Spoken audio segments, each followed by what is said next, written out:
Em nome do Pai, do Filho e do Espírito Santo. Amém. O que assistimos na live do Padre José Eduardo na noite anterior não foi apenas um espetáculo lamentável, foi uma demonstração mais clara da inversão moral que domina o chamado conservadorismo católico.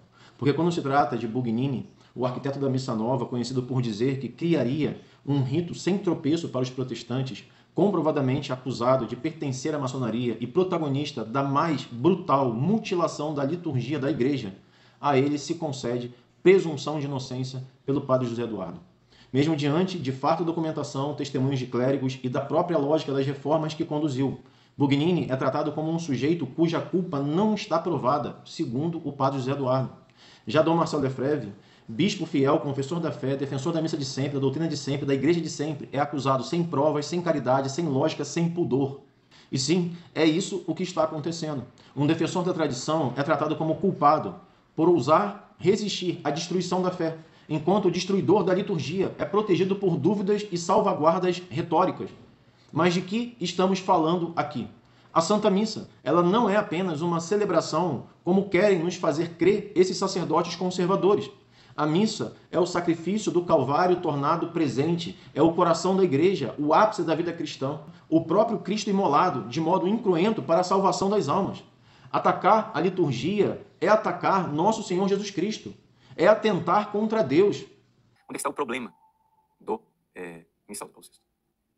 É que algumas das pessoas que estavam na comissão que elaborou o missal queriam puxar o missal na direção da teologia protestante. De tal forma que eles queriam, por exemplo, que o cânon romano não estivesse no missal de Paulo VI. Porque as outras orações eucarísticas, embora elas não sejam heréticas, elas não são heréticas, mas elas podem ser lidas de uma forma filoherética. Elas permitem esta leitura, enquanto o cânon romano não permite essa leitura. Ainda mais, num missal como é o missal de Paulo VI. Veja, 70% do missal de Paulo VI foi inventado. Só 30% do que está aqui existia antes. O resto foi, como se diz em italiano, scritto a tavolino, né? Ou seja, o sujeito pegou o caderninho dele e começou a escrever. Tem muita coisa que foi escrita, né? Do nada. Out of thin air, se diz em inglês, né? Ou seja, do ar, assim, continua a substância, mas o que houve ali não foi um crescimento orgânico. Foi uma coisa completamente, assim, radical, que cria um certo choque psicológico. Os acidentes mudaram tanto, parece outra coisa. Então, quando uma pessoa vai à missa de Paulo VI, principalmente da forma como ela é celebrada em certos lugares, e depois vai à missa, chamada missa de Pio V, celebrada em um outro lugar, a pessoa tem um choque. E tem a nítida impressão de que é uma outra religião. Aquilo não é a mesma coisa. Isso cria um choque psicológico. E choque psicológico, se fosse somente choque psicológico, tudo bem, vai lá e faz terapia, você cura do choque psicológico. O problema é quando o choque psicológico afeta a fé da pessoa. Por quê? Porque a igreja, na sua lex orandi, ela foi desenvolvendo o que nosso Senhor deixou. De tal forma que havia um ambiente de fé em que, para preservar a fé, iam sendo feitas aquelas modificações, porque aquilo melhora a devoção, etc. Você há de convir que existe uma diferença entre um missal que foi organicamente, lenta e gradualmente sendo escrito ao longo dos séculos e provado pelos séculos, e um missal que foi escrito num prazo curtíssimo. Então você há de convir que não dá para dizer que a gente vai agora debater a lex credendi da igreja de 2000 anos a partir do missal de Paulo VI. Então, de onde veio isso? Bom, veio do fato que o que nós iremos tratar no programa de hoje é somente isso, a influência protestante na reforma do missal. Tá? Existem outras influências que nós podemos tratar no próximo programa. Talvez o assunto seja muito extenso, não dê para a gente tratar tudo hoje. Mas o que nós vemos é que os membros da comissão criada por Paulo VI para reformar o missal tinham uma mentalidade revolucionária. Isso não sou eu quem digo. Isso quem diz é o próprio cardeal Ferdinando Antonelli. O cardeal Ferdinando Antonelli, que foi membro da comissão, ele anotou nos seus diários. É interessante isso aqui. Eu tenho aqui um livro escrito por Monsenhor Nicola Giampietro e conseguiu da família do cardeal Antonelli ter acesso aos escritos, ao diário do cardeal. Né? E foi lá, atrás do diário do cardeal. E o cardeal, então, narra como aconteciam os encontros do chamado Concilium ad exequendum Constitutionem, o concílio para a execução da Constituição litúrgica. Então, o concílio se reunia. Eram uns 40, 50 membros, com observadores protestantes, né? O concílio se reunia e o cardeal Antonelli diz: as pessoas que compõem esse concílio têm um espírito de desprezo por tudo aquilo que está aí, ou seja, toda a liturgia que nós celebramos hoje, que na época era a liturgia de Pio V. O fato é o seguinte, resultado dessa história toda, hoje o que nós temos liturgicamente no missal de Paulo VI é uma indigência ritual enorme. Ou seja, a indigência ritual é tão grande que as pessoas têm a tendência de acrescentar ritos. Aí pronto, você traz as dançarinas, né? Inventa procissões, faz coisas e tal, jograis dentro da missa, porque já que é tão pouco rito, as pessoas vão acrescentando ritos da sua própria criatividade. O cardeal Antonelli, então, diz isso com toda clareza. Monsenhor Nicola Giampietro escreveu a sua tese. A tese dele causou um furor em Roma. Foi feita no início da década de 90. Quando a tese dele foi publicada em italiano e apareceu nas livrarias de Roma, isso causou um furor enorme. Dali a algumas semanas, a edição italiana sumiu, de tal forma que hoje, se nós quisermos ler a tese de Monsenhor Giampietro, que é italiano e foi escrita em italiano, nós temos que ler ou em francês ou em inglês. Também tem uma edição espanhola, né? É bom saber que existe uma edição espanhola. Para saber o que aconteceu ali. Quando, então, isso tudo foi publicado, isso daqui eu estou colocando para vocês uma coisa que eu tenho conhecimento direto. Tá? Tenho conhecimento direto, não vou dizer nomes.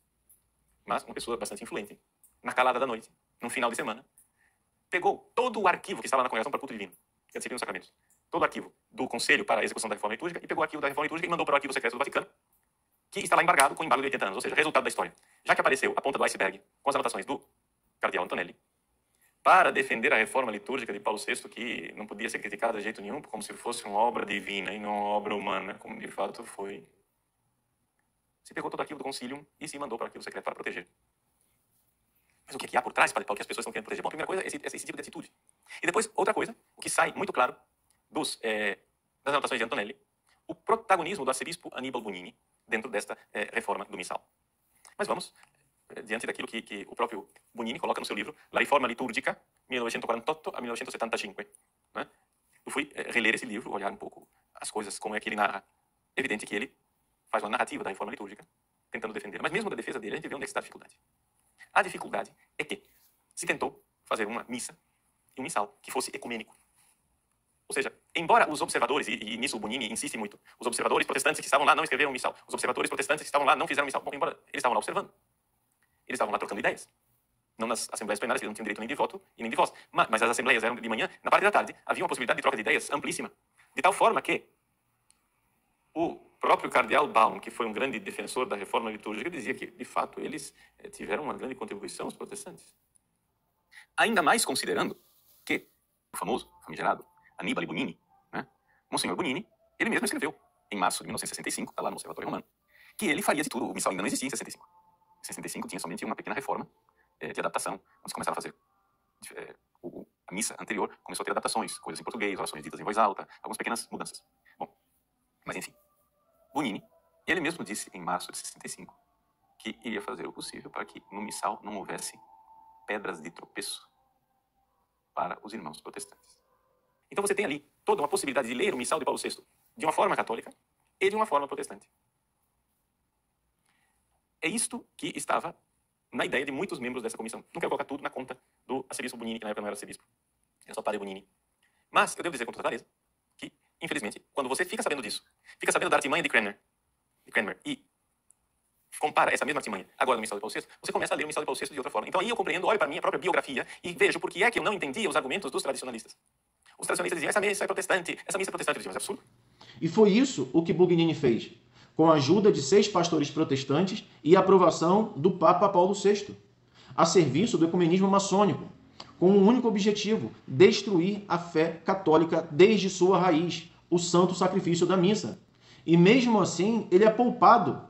Já Dom Lefebvre, que viveu e morreu em defesa da missa de sempre, da fé de sempre, é atacado. Essa é a grande inversão. E ela brada aos céus. Mas a injustiça não para por aí. O padre José Eduardo, buscando atingir Dom Lefebvre, apela a fontes sede-vacantistas, as mesmas que ele, em outras ocasiões, chama de heréticas, cismáticas e perigosas. E chega ao cúmulo de citar um trecho de Dom Dolan, um bispo sede-vacantista, que acusa a fraternidade de não aprofundar seus estudos, de só pegar a parte que lhe interessa a sua retórica. Ou seja, a mesma coisa que o padre José Eduardo fez com os sede-vacantistas formais em sua live, mas está tão obcecado que sequer percebe. Em outra parte dessa live, padre José Eduardo afirma que outro padre sede-vacantista tem razão em sua crítica ao arcebispo Dom Marcelo Lefebvre.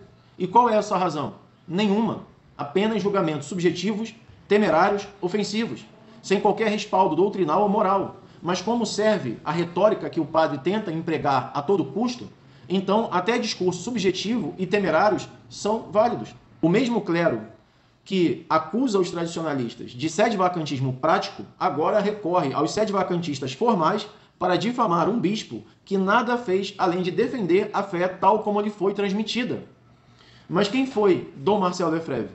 Um bispo formado no seio de uma família católica, da qual saíram vários religiosos e sacerdotes, delegado apostólico da África, nomeado por Pio XII, que o reconheceu como o melhor delegado de sua época, superior geral dos espartanos, a maior congregação de sua época, evangelizador incansável do continente africano, bispo conciliar, sendo um dos responsáveis pelos esquemas preparatórios para o Concílio Vaticano II, um dos 3 líderes do Coetus Internationalis Patrum, ao lado de Dom Antônio de Castro Maia e Dom Proença de Sigor, reunindo mais de 200 bispos para tentar impedir o colapso doutrinário do Vaticano II.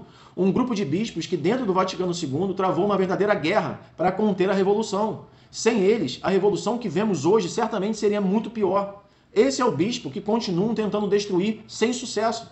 Um bispo que fundou seminários, escolas, universidades, mais de 700 sacerdotes ordenados, religiosos e religiosas. Sua obra está alicerçada em todos os continentes. Milhares de famílias são atendidas, recebem os sacramentos, educam seus filhos na fé católica de sempre, tal como foi transmitida para Dom Marcel Lefebvre. Então, por que Dom Marcel Lefebvre incomoda tanto a ponto de um sacerdote conservador fazer uma live com uma duração de mais de 3 horas, sem citar uma única vez a grandiosidade do seu legado, os seus frutos visíveis, que são incontestáveis?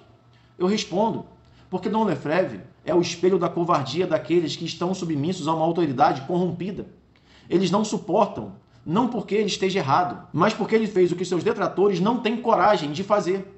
Dom Lefebvre resistiu com hombridade, resistiu com dignidade, resistiu com fidelidade, preferiu ser perseguido por homens a trair nosso Senhor.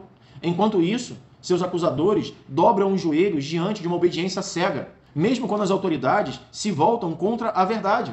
Eles preferem se esconder atrás de retóricas falaciosas, atacam quem resiste, tratam o culto católico como algo qualquer, aceitam a Igreja Sinodal em detrimento da verdadeira Igreja Católica Apostólica Romana e se calam quando o Papa Leão XIV cria uma missa ecológica, antropocêntrica. Não é preciso retornar à Idade Média, porque já na década de 80, época em que eu nasci, esse tipo de atitude era identificado como covardia, desonestidade e traição.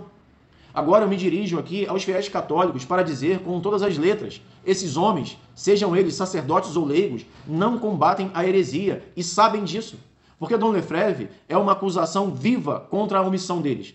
Sua vida foi santa, sua virtude foi heróica, sua firmeza moral é um escândalo para o católico moderno, formado por essa igreja conciliar. Tudo isso os humilha. Eles têm diplomas, têm likes e têm microfones, têm milhares de seguidores, milhões de seguidores. Mas Dom Marcel Lefebvre tem a fé de sempre, a fidelidade de sempre. E no fim, é isso que permanece.